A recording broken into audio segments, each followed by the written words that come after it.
Friendship story ni na Sam Milby at Moira de la Torre. Hindi kaila sa publiko ang dating malalim na pagkakaibigan ni na Sam Milby at Moira de la Torre. Pareho silang nasa ilalim noon ng pamamahala ng Cornerstone Entertainment. At dahil dito, naging malapit sila sa isa't isa.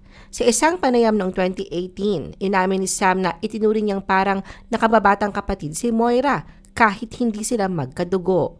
Ibinahagi niya kung gaano siya ka-protective kay Moira, lalo na noong nagsisimula pa lamang ito sa industriya. Bilang suporta, tinulungan ni Sam si Moira sa pagbuo ng kanyang self-confidence. Samantala noong March 2021, isiniwalat ni Moira na tumira siya sa condo unit ni Sam noong nagsisimula pa lamang siya sa industriya. Ayon kay Moira, ayaw raw ni Sam na mapag-isa siya, lalo pat dumadana siya noon ng matinding depresyon. Nang maghiwalay si Moira sa kanyang estranged husband na si Jason Hernandez noong March 21, 2022, hindi rin nawala si Sam sa tabi ni Moira.